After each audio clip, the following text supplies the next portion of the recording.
magpo-format na corrupted na USB flash drive. So una, type nyo lang this part. And click yes. Pangalawa naman, type nyo list disk. So yan makikita nyo dyan, disk 0, disk 1, disk 2. Sa disk 2 naman, yan ang USB na nakorrupt. Nadidetect siya pero ang free niya 0.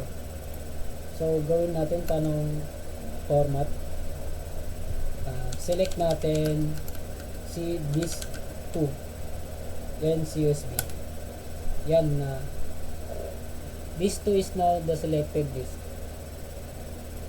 So yan, na-select na siya. Type natin clean. And ayan, na-clean na siya. So dito tayo sa part na mapaformat na niya yung USB. So type natin create partition primary.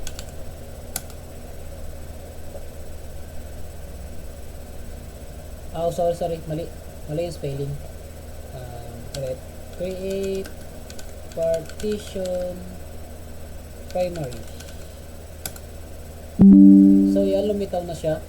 Ibig sabihin yan, gumawa na siya ng panibagong laman na storage sa USB flash drive. So next naman ito, type natin format fs. So dito nga pala, may dalawa siyang klase ng pag-format ng USB flash drive. Sa pangalang yon, ang isa MTFS, ang pangalawa naman ay FAT32. Ay bahala sa ano pipiliin doon, pero para sa akin pipiliin ko ay ito, FA32, then type quick. So ayan, makikita nyo loading. And ayun, formatted na siya. USB drive E, lumitaw na siya. Ibig sabihin na format na ang nakorrupt na USB. Then silipin natin sa file.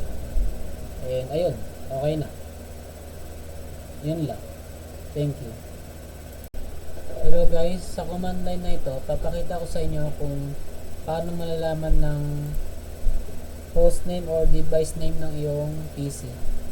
So simple lang, type nyo host name. Ayan, nakikita nyo, Desktop Pro GK9L. Tingnan natin kung ganoon din sa device name ng PC. So punta lang sa settings, system,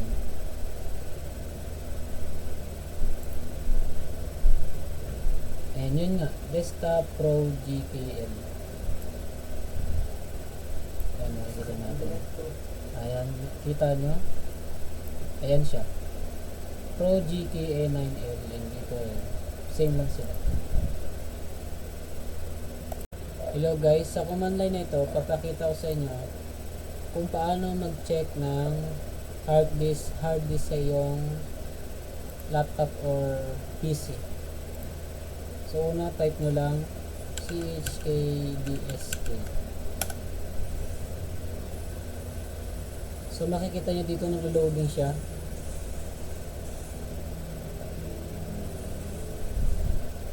May binabasa lang siya sa storage mo.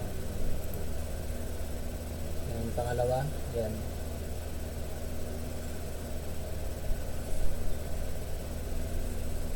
Loading lang siya, wait lang.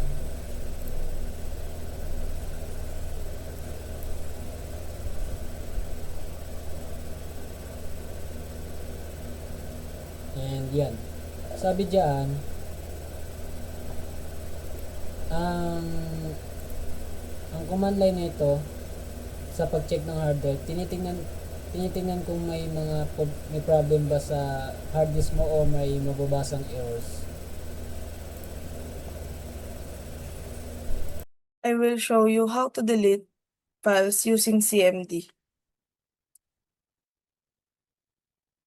Ngayon, gagamit tayo ng code para ma-delete natin yung files gamit yung CMD.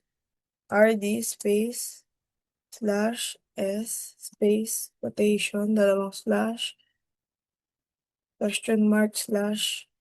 Next step is copy natin yung files na gusto natin i-delete. Tapos, insert natin dito sa code. Enter, type Y, enter. So, ngayon guys, tapos na tayo mag-code. Check natin kung na-delete ba natin yung files gamit yung CMD.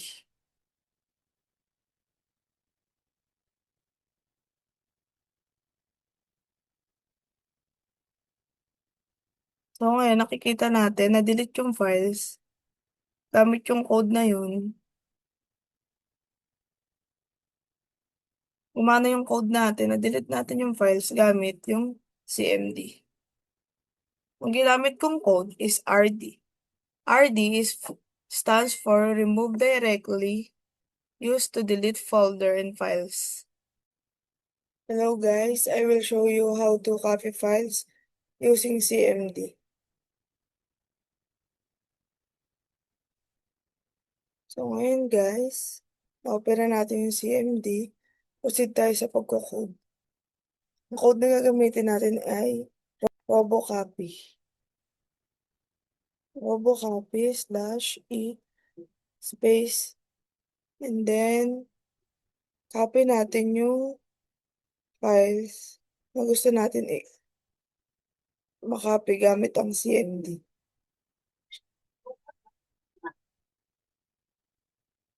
Yan, copy natin siya.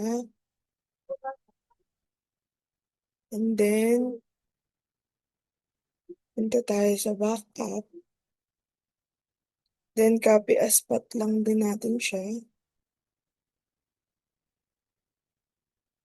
And then, insert sa code.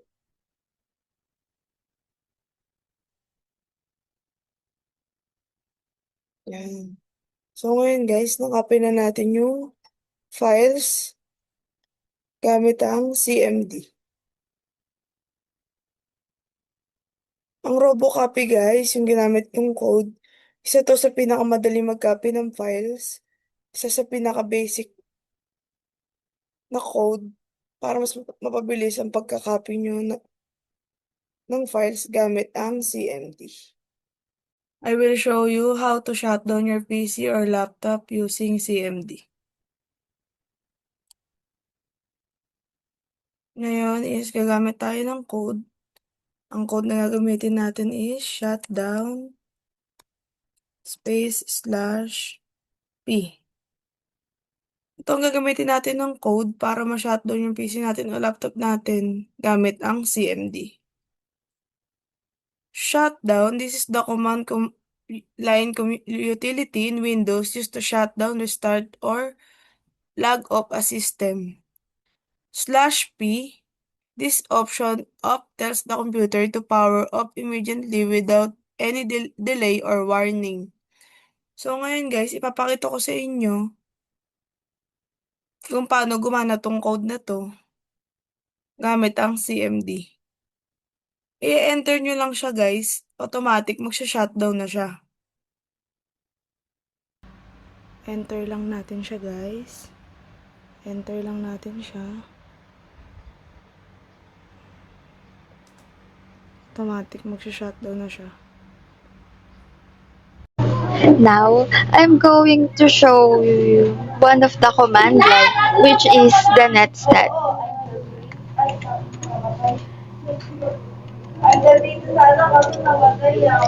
Here in netstat, makikita natin dito yung list ng TCP connections with the IP addresses.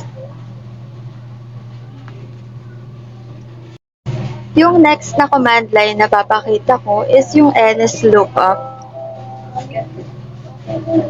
It look up DNS information for a domain.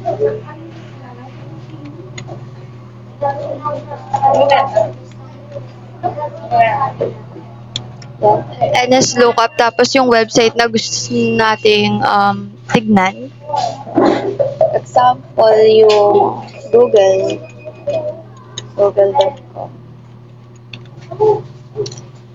At makikita natin yung server, tapos yung IP addresses na ginagamit nila. Ito ko sa inyo is yung ren or yung rename.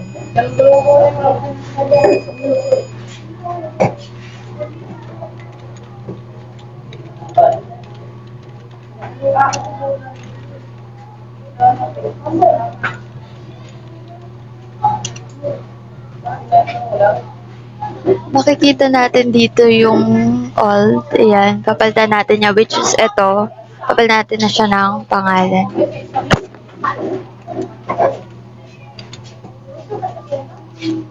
Kakopy natin yung pangalan niya, which is the old. Then, after that, yung bagong pangalan na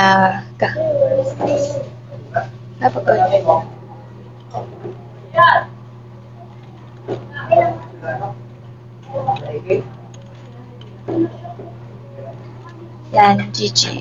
Then, enter na natin. Then, makikita na natin dito na iba na yung pangalan niya.